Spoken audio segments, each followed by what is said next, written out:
어느 경로당에 표처럼 그런 글이 있는데 행복하게 살다가 멋지게 죽자 이렇게 이제 표가 있었고 그 뒤에 9988234이라는 숫자가 쓰여 있었습니다. 그 사람이 뭐 앞에는 알겠죠. 행복하게 살다가 멋지게 죽자. 근데 9988234가 뭡니까? 했더니 할머니 한 분이 설명해 줍니다.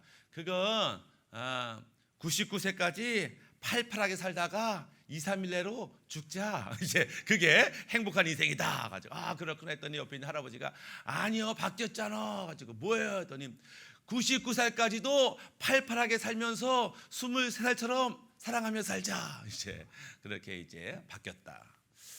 뭐 사랑과 행복, 열정 이건 뭐 젊은이만의 문제는 아니고 어른이 되어서도 얼마든지 이런 복을 누리며 살 수가 있습니다.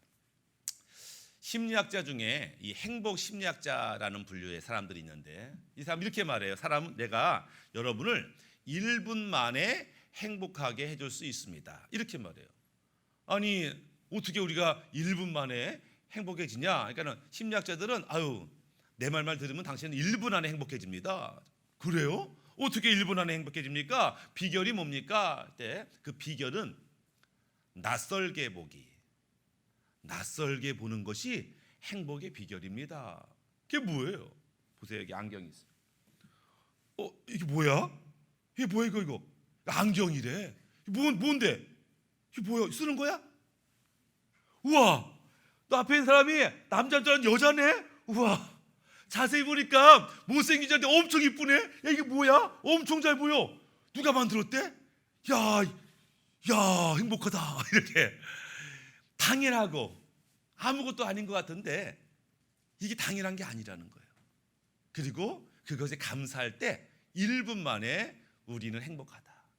야 너 누구냐? 당신 아들인데요? 내 아들이냐? 이러면서 이제 나한테 아들이 있었어? 야 내가 아빠네? 이러면서 이제 너가 있어야 든든하다. 그러면서 이제 낯설게 보는 거예요. 그러면 우리 삶 가운데 행복한 것이 얼마나 많은지 모른다라고 하는 거죠. 불행이 뭐냐? 불행은 뭐냐면 자기가 가지고 있지 않는 것을 바라볼 때, 자기에게 없는 것에 집중할 때 우리는 불행하다 이렇게 느낀다는 거예요. 나는 차도 없어, 집도 없어, 돈도 없어, 적금도 없어, 건강도 없어, 나는 아무것도 없어. 결론은 뭐예요? 나는 불행해. 이렇게 결론을 낸다. 행복이 뭐냐? 내가 가지고 있는 것에 집중하며 감사하다는 거예요. 나 참 행복해.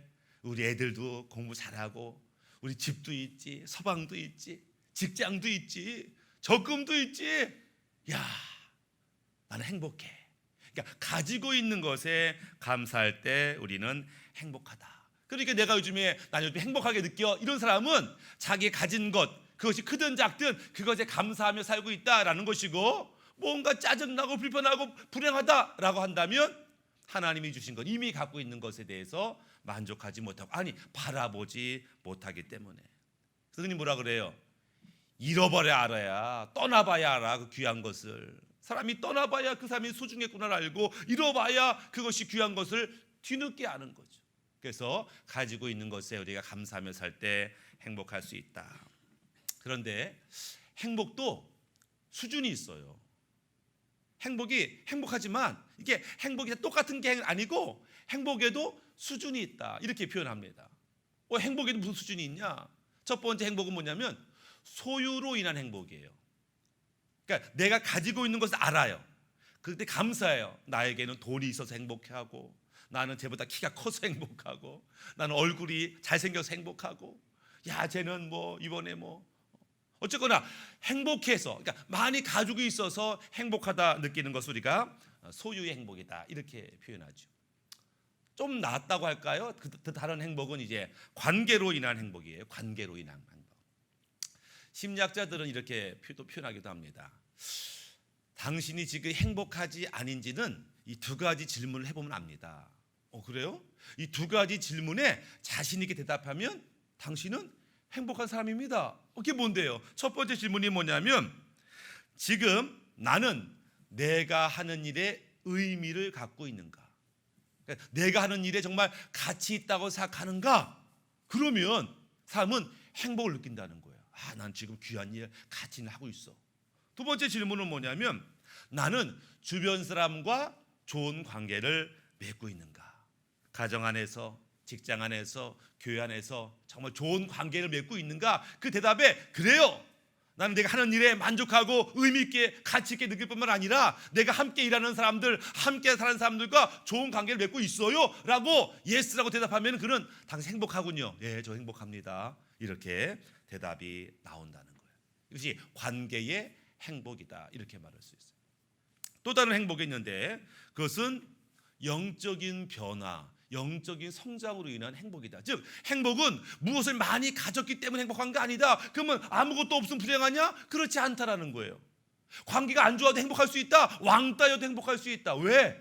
그가 영적인 변화를 경험하고 영적인 성숙을 경험할 때 비록 소유하지 않아도 비록 외톨이가 되어도 그는 행복할 수 있는 것, 그것이 영적인 행복이다. 이렇게 이제 표현을 하는 거죠. 그런 의미에서 우리들은 행복해야 마땅한 사람들입니다. 왜? 우리는 소유한 게 많기 때문에. 우리 안에는 소유한 게 많은데 그 중에서도 특별히 우리 안에는 예수 생명을 소유했어요.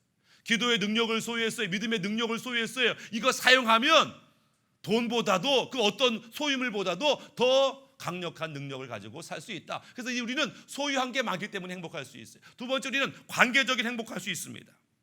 스바냐 3장 17절에 이런 말씀이 있습니다. 너희 하나님 여호와가 너희 가운데 계시니 그는 구원을 베푸실 전능자이시라. 그가 너로 말미암아 기쁨을 이기지 못하시며 너를 잠잠히 사랑하시며 너로 말미암아 즐거이 부르며 기뻐하시리라 하리라. 하나님이 우리를 얼마나 사랑하시고 얼마나 기뻐하는 것을 알면 행복할 수 있다는 거예요. 세상에 그 누가 우리를 이렇게 사랑해서 자기 아들을 줘요? 누가 우리를 사랑해서 기쁨을 이기지 못하며 기쁨을 견딜 수 없어서 그 표현하는 사랑을 우리가 어디에서 경험하냐? 우리가 하나님의 관계가 회복되고 하나님의 마음을 알면 우리는 행복하지 않을 수 없다. 세 번째 우리는 영적인 성장을 날마다 작년보다 올해가 영적으로 성적으로 나아졌으니까 말씀과 기도로 우리 회복되었으니까 우리는 더 행복할 수 있다라고 하는 거예요. 근데 만약 우리 가운데 예외가 있죠. 예외 없는 법칙 없다고 마땅히 행복할 우리 가운데 만약에 난 불행해 이렇게 느낀다고 한다면 그 이유가 뭘까? 물론 하나님이 내게 주신 것을 바라보지 못하기 때문에 그럴 수 있어요. 또는 하나님과 좋은 관계를 맺지 못하기 때문일 수도 있고 아직 영적으로 어려서일 수도 있고. 근데 다른 측면으로 보라보면 뭐냐면은 우리가 왜 이런 은혜를 누리고 있으면서도 불구하고 정작 행복하지 못하고 불행하다고 느낄까? 그것은 마땅히 바라볼 것을 보지 못하고 다른 것, 엉뚱한 것을 바라보기 때문에 그래요. 어린아이들은 어릴 때, 아기 때 엄마 있으면 행복하죠. 아빠만 있으면 행복하죠. 엄마 아빠 있으면 다른 거 필요하지 않았어요. 그걸 다 공급해 주시니까 엄마 아빠 사랑 안에 있으면 행복하다 느끼는 어린아이 시절이 있습니다. 그런데 이 어린아이가 조금 자랍니다. 그럼 뭐에 관심이 있어요? 스마트폰에 관심이 있어요. 엄마 필요 없어요. 스마트폰 그냥 1시간도 2시간도 3시간도 엄마가 오히려 귀찮아져. 엄마가 오히려 내 인생의 기쁨의 방해거리가 돼. 왜 뺏으려고 그래? 좀 더 크면은 사춘기가 되죠. 그럼 친구가 더 좋아요. 엄마 나갔다 올게. 왜 나가냐? 아침 일찍 나가서 밤늦게 들어와요. 친구가 더 좋아. 야 엄마랑 얘기 좀 하자. 밥 먹자. 바빠. 그래서 이제 옛날에 엄마 아빠만으로 행복했는데 이제는 스마트폰이 좋고 친구가 좋아. 그러니까 다른 자기를 기쁘게 하는 것들이 많아져요. 세상의 것들이 점점점 나를 기쁘게 해요. 그러면서 하나님을 바라보지 못하게 하더라라고 하는 거예요. 또 세상이 너무 좋아요. 너무 신나요. 그러다가 세상에 들어갔는데 알고 봤더니 세상이 그렇게 만만한 곳이 아니네. 그렇게 좋은 곳만은 아니네. 문제가 많은 곳이네. 그러니까 세상에서 어려움을 당하고 문제를 당하고 고통을 당하면서 나는 불행하다. 왜? 그 문제를 해결할 힘이 나한테 없기 때문에 원망하고 불평하면서 행복을 잃어버리는 경우도 있다. 여전히 나이는 들어가는데 여전히 교회 생활을 하는데 신앙이 성숙하지 못해서 그러니까 주님의 마음으로 주님의 눈으로 세상을 보는 눈이 열리지 않아서 우리는 불행하다 이렇게 느끼는 경우가 있어요. 우리는 성장해야 되는데 여전히 어린아이 같은 심령으로 살아가는 거죠. 심리학으로 성인아이라 부르잖아요. 등치는 산만한 어른인데 여전히 그 마음 어린아이 같아서 원바런스, 불균형이 우리 삶 가운데 있을 때 그는 불행하다 이렇게 느껴요. 미국 플로리다에 세인트 어거스트라고 하는 해변가가 있대요. 거기는 뭐로 유명하냐면은 새우잡이로 엄청 유명하대요. 그래서 날마다 새우잡이들이 갔다 왔다. 그래서 엄청난 많은 새우를 미국 전역에 이제 공급하는 최대의 새우잡이 항구죠. 그래서 새우를 정리하다가 크고 좋은 것은 상품이 되지만 이 째잘한 것들은 상품이 안 되니까 옆에 이제 해변가에 버리는 거죠. 버리면 누가 먹어요? 갈매기들이 이제 다 주워 먹는 거죠. 그래서 해변가에는 배들도 많고 사람도 많고 갈매기도 많고 그런 해변가였는데 어느 순간 해변을 보니까 갈매기들이 죽어 있는 거예요. 갈매기들 죽었어? 한두 마리가 아니에요. 어떤 10마리, 100마리 막 죽어 있는 거예요. 야, 이게 뭐 조류독감이야? 바이러스야? 그래가지고 이 생물학자들 연구를 했죠. 이거 왜 죽었냐? 굶어 죽은 거예요. 에? 왜 굶어 죽었나 봤더니 이 새우잡이 잡히던 새우가 안 잡히기 시작한 거예요. 그 해안가에서. 그러니까 이제 멀리 가야만 새우잡이를 할 수 있는 거예요. 그러면서 여기까지 오느니 새우 잡고 그 다른 항구로 이제 배들이 이동하기 시작한 거예요. 그러니까 배들이 와서 새우를 팔고 남은 찌꺼기를 이제 버려줘야 갈매기들이 먹는데 얘들은 평생 해변가에서 버려진 새우만 주워 먹다가 갑자기 먹을 게 없네? 그런데 뭐예요? 사냥하는 법을 못 배웠네. 어릴 때부터 엄마한테 이렇게 물고기를 잡는 법 배워야 되는데 못 배웠어요. 그러니까 새우도 없지. 그러니까는 이런 갈매기들이 굶어 죽는 일들을 보게 되더라고요. 얼마나 한심해요. 야, 갈매기가 바닷가에서 굶어 죽어? 왜? 잘하지 못했어요. 준비되지 못했어요. 훈련되지 못했다라고 하는 거죠. 우리도 마찬가지. 우리도 세상에서 사는 법을 훈련되어야 되고 잘해야 될 필요가 있습니다. 우리가 어릴 때는 하나님의 특별한 은혜가 있어요. 네가 아직 어리구나, 아무것도 모르구나 이럴 때는요 하나님의 특별한 은혜가 있어요. 그래서 그냥 엉망으로 기도합니다. 하나님 돈 주세요. 배고파요.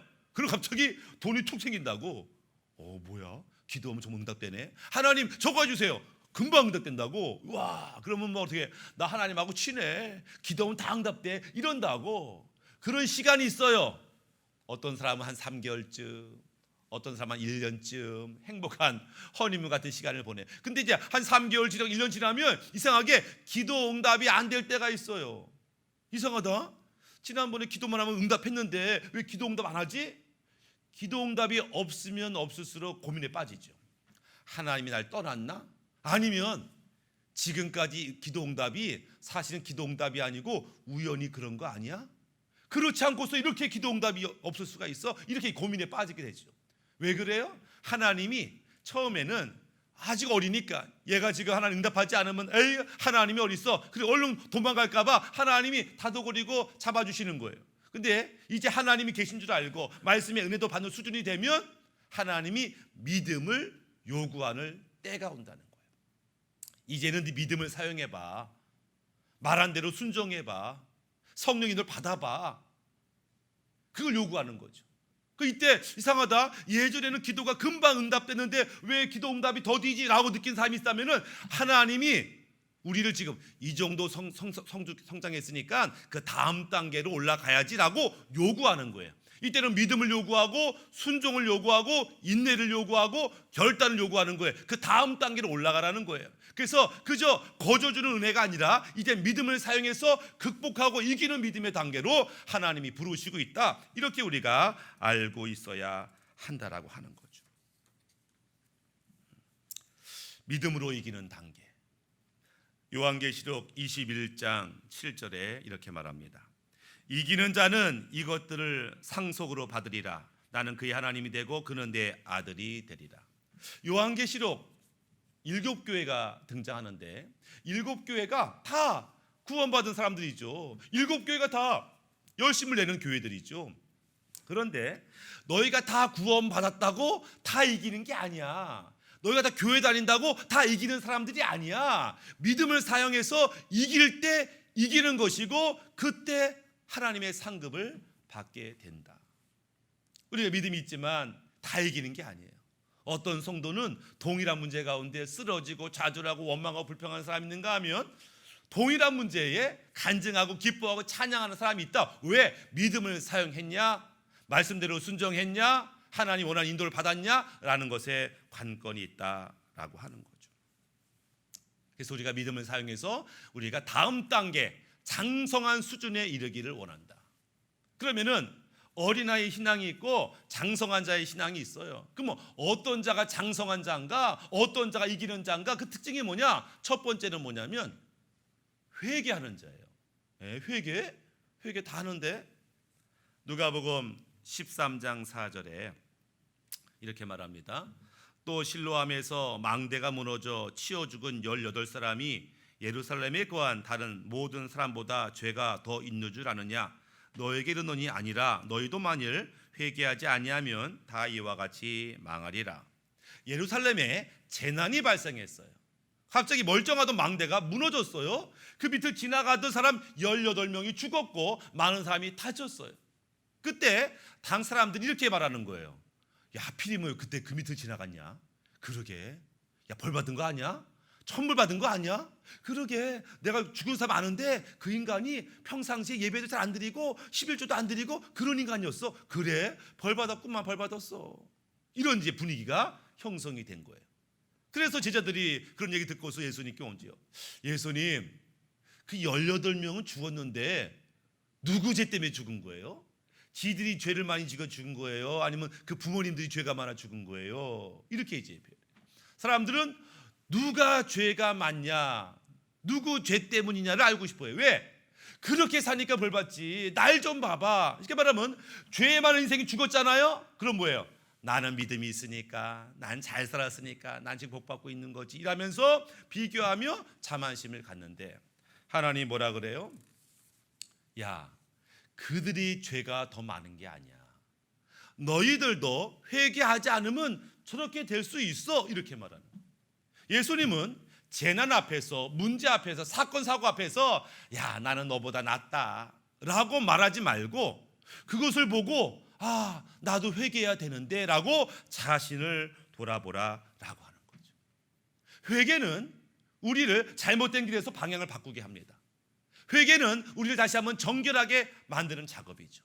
회개는 하나님이 기뻐한 모습으로 우리를 조금씩 나아가게 하는데 이상하게 사람들이 회개하라고 하는 신호 속에 회개하지 아니하고 오히려 교만하고 자만하고 평가하고 비난하더라.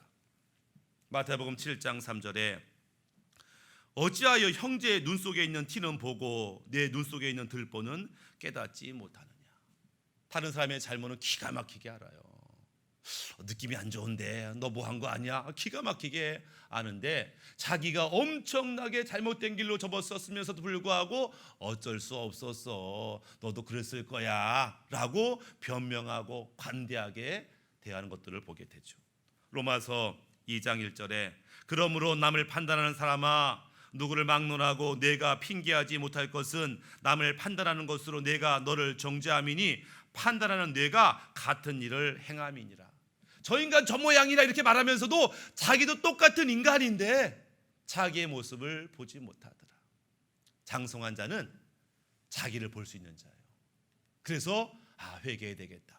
죄가 엄청 많아가지고 무슨 죄를 짓길래 맨날 회개하냐, 이게 아니에요. 회개하는 자는 주님을 닮아가는 거죠. 예수님의 첫 번째 설교가 뭐예요? 회개하라, 천국이 가까이 왔느니라. 회개한 자만이 천국에 들어갈 수 있어요. 그렇기 때문에 장성한 자는 회개를 잘합니다. 장성한 자의 첫 번째 특징이에요. 두 번째, 장성한 자는 회개할 뿐만 아니라 변화되어 의인이 됩니다. 의인이 돼요. 왜냐하면 의인만이 다른 사람을 살려요. 의인만이 나라 민족을 살려요. 어린아이는 나라 민족을, 다른 사람을 살릴 수가 없어요. 왜? 자기 한 번 건사하기가 어렵거든. 창세기 18장 32절에 아브라함이 또 이르되 주는 노하지 마옵소서, 내가 이번만 더 아뢰리이다. 거기서 10명을 찾으시면 어찌하려 하시나이까. 이르시되 내가 10명으로 말미암아 멸하지 아니하리라. 지금 소돔과 고모라가 지금 멸망 직전인데 하나님이 의인 10명만 있으면 그 도시를 살려주겠다.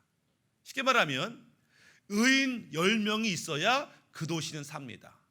그러니까 그 도시가 얼마큼 죄를 많이 졌고 얼마큼 타락했냐가 관건이 아니고 이 지금은 그래 그런데 의인이 있어? 10명이 충분해? 10명이 나라 민족을 살리고 도시를 살리는데 그 의인은 흔하지 않다는 거예요. 의인은 흔하지 않다. 그러니까 하나님이 원하시는 수준의 의인은 흔하지 않다. 왜? 믿음대로 사는 게 쉽지 않기 때문에. 진짜 고난과 환난이 없으면 자기가 어떤 믿음을 가지고 있는지도 몰라요. 평안할 때는요 모든 성도가 다 천사 같아요. 문제 없을 때는 모든 사람이 다 믿음 있는 것 같아요. 근데 문제를 만나면 사람들이 진심이, 사람들의 본성이 드러나게 되는데 우리가 의인으로 인정받는 수준에 오를 때에 비로소 다른 사람을 살려요. 비로소 도시를 살릴 수 있어요. 대한민국을 살리는 것도 의로운 자들이 얼마나 기도하고 얼마나 믿음대로 살고 얼마나 주 앞에 붙들려 있느냐, 이것이 관건이죠. 세 번째는 하나님이 찾으시는 장성한 자는 중보자다. 중보자. 에스겔 22장 30절 이 땅을 위하여 성을 쌓으며 성 무너진 데를 막아서서 나로 하여금 멸하지 못하게 할 사람을 내가 그 가운데서 찾다가 찾지 못하였으므로 내가 내 분노를 그들 위에 쏟으며 내 분노의 진노의 불로 멸하여 그들 행위대로 그들 머리에 봉하였느니라. 주 여호와의 말씀이니라. 아까는 의인 10명이 필요했어요. 의인 10명이 있어야 심판을 내가 멈추지. 그런데 하나님은 그럼에도 불구하고 심판보다는 재앙보다는 구원을 원하시는 거예요. 지금 여기서는 하나님이 에스겔 속에서 예루살렘을 멸망시키려고 하는 거예요. 근데 하나님이 찾으시는 거예요. 찾는데 의인이 없어. 의인이 없다고. 의인이 없는데 그럼에도 누굴 찾냐면 한 사람을 찾고 있어요. 막 심판의 때에 지금 무너져가는 그 도시를 향해서 하나님 안 됩니다 막아서서 기도하는 그 한 사람을 찾고 있더라. 그 한 사람을 중보자라고 말하는 거예요. 중보자는 주님의 마음으로 기도하는 사람이에요. 중보자는 주님의 눈으로 세상을 보는 사람이에요. 하나님은 중보자를 찾으시죠. 사도행전에 스데반 집사님이 그런 사람이었죠. 돌로 던지면서 자기를 죽인 사람을 향해서 주님 저들이 몰라서 그래요. 불쌍히 여겨주세요. 저들도 구원하여 주세요. 자기를 죽이는 사람들 향해서 왜 그렇게 고백할 수 있어요? 주님의 마음으로 주님의 눈으로 그들을 본 거예요. 인간적 눈으로 보면은 저 인간들 못된 인간들입니다. 죽여주세요. 나를 살려주세요. 이럴 텐데 주님의 눈, 예수님의 눈으로 그를 보는 거예요. 예수님이 십자가에서 주님 자기를 때리고 찌르는 자를 저들을 불쌍히 여겨 주옵소서라고 했던 것처럼 주님의 눈으로 보는 자, 그런 눈으로 보고 그런 마음으로 다가서는 자가 중보자의 삶을 사는 거죠. 모세가 그랬지요. 우상 숭배로 하나님이 이 민족을 진멸하겠다 이랬더니 모세가 막아서서 안 됩니다. 차라리 저를 생명책에서 제거하시더라도 이들만 불쌍히 여겨주시고 구원하여 주옵소서. 어떻게 그래요? 다 죽어도 나는 살아야 되는데 주님의 마음으로 바라볼 때 우리의 삶이 달라지더라. 중보자의 마음이죠. 근데 중보자는 이것 말고 또 다른 게 하나 있는데 그것은 중보자는 믿음의 능력이 있다라는 거예요. 출애굽기 14장 15절에 홍해 앞바다에서 여호와께서 모세에게 이르시되 너는 어찌하여 내게 부르짖느냐? 이스라엘 자손에게 명령하여 앞으로 나아가게 하고 지팡이를 들고 손을 바다 위에 내밀어 그것을 갈라지게 하라. 이스라엘 자손이 바다 가운데서 마른 땅으로 행하리라. 지금 앞에는 홍해바다, 뒤에는 애굽의 군대가 쫓아와요. 그러니까 지금 모세도 부르짖고 기도하고 있고 백성도 살려달라고 부르짖고 기도하고 있어요. 근데 하나님이 모세에게 나타나서 하시는 말씀이 너 왜 부르짖고 기도하는 거야? 이렇게 말하는 거예요. 아니 지금 당연히 부르짖고 기도해야 되지요. 지금 죽게 생겼는데 야 내가 너한테 이미 믿음을 줬잖아. 너에게 믿음의 능력이 있잖아. 네 손에 뭐가 있어? 능력의 지팡이가 있잖아. 그냥 앞을 내려서 바다를 잘 갈라버려. 그 믿음의 능력이 있다는 거예요. 중보자한테는. 그래서 중보자는 하나님 도와주세요 도와주세요 이렇게 기도하지 않아요. 중보자는 선언합니다. 선포합니다. 담대하게 말합니다. 이 문제 해결될지어다. 병은 떠나갈지어다. 악한 영은 떠나갈지어다. 대한민국의 모든 질병은 파스될지어다. 선포하는 거 왜? 그 안에 믿음이 있기 때문에. 날마다 믿음을 쌓아왔고 그래서 한 민족을 살리고 구원할 만한 믿음이 그 안에 있는 자, 그런 자들이 하나님이 기뻐하는 중보자고 중보자라 서 있는 것들을 보게 됩니다. 어린아이가 행복을 느끼지만 장성한 자도 행복을 느껴요. 근데 그 행복하는 게 느끼는 게 달라요. 어린아이 같은 신앙은 소유로 인해서 행복합니다. 나 돈이 있어, 나 뭐가 있어 그래서 감사하고 행복해. 예, 그것도 잘하는 거예요. 근데 장성한 자는 소유로 인해 행복한 게 아니고 내 안에 주님이 계신 것만으로도 행복해요. 야, 나 같은 자에게 주님이 함께 하다니, 야, 내 안에 생명이 있어, 내 안에 천국이 있어, 행복하죠. 장성한 자는 다른 사람이 칭찬한다, 다른 사람 앞에 성과 인정받고 그렇게 행복하지만 장성한 자는 아니요, 내가 주님을 알고 주님의 마음을 알고 주님과 함께 사역하고 이것으로 행복하죠. 장성한 자는 자신이 주님을 닮아가고 있다는 것으로 행복한 것들을 보게 됩니다.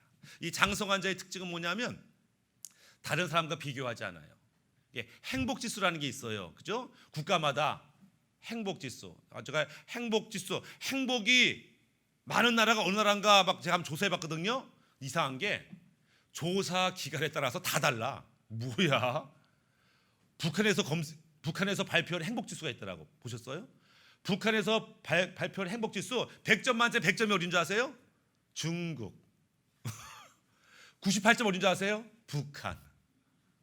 세 번째는 쿠바, 네 번째는 이란. 북한에서 발표한 행복지수가 높은 나라. 이게 뭐야? 이 생각을 봤는데 어쨌거나 행복지수가 있어요. 뭐 높은 나라가 있잖아요. 뭐 부탄, 뭐 쿠바 이런 나라의 행복지수 높잖아요. 이런 나라들 특징이 있다는 거예요. 백성들이 서로 비교하지 않는다는 거예요. 어쩌면 비교할 게 없어요. 다 비교할 게 없어. 다 비슷해. 삶이 비슷하니까 비교하지 않는다는 거예요. 우리 안에 성숙한 신앙의 특징이 뭐예요? 주 안에 행복한 신앙이 뭐예요? 비교하지 않아요. 옆에 집사님과 그 집사님 재산이 어떻대, 직업이 어떻대, 믿음이 어떻대, 비교하지 않더라. 주님 안에 내가 있는 것, 내가 주님 앞에 쓰임 받는 것만으로 기뻐하는 자들아라고 하는 거죠. 장성한 자의 특징은 뭐냐면 문제를 두려워하지 않아요. 어린아이는 문제 앞에서 벌벌 떨죠. 염려하죠. 불평하죠. 근데 장성한 자는 문제를 두려워하지 않아요. 왜? 그 문제는 하나님이 내게 내준 숙제와 같아요.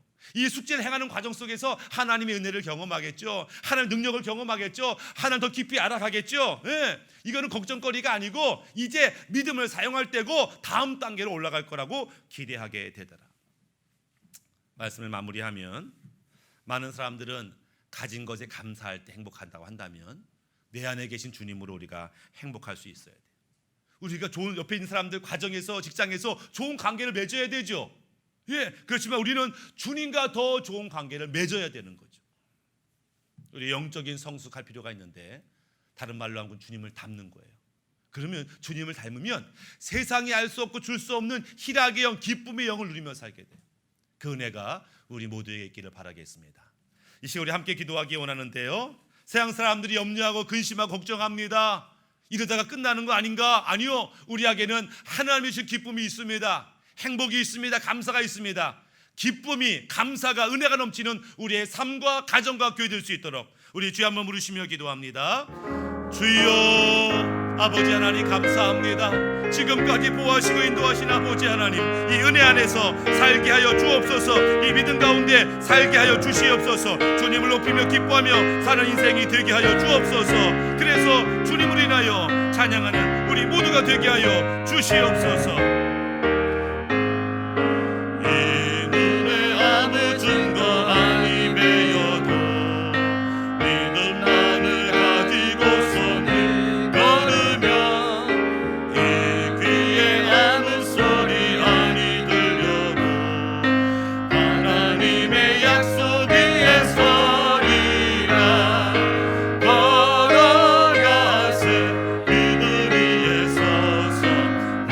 새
교회 소식 알려드리겠습니다.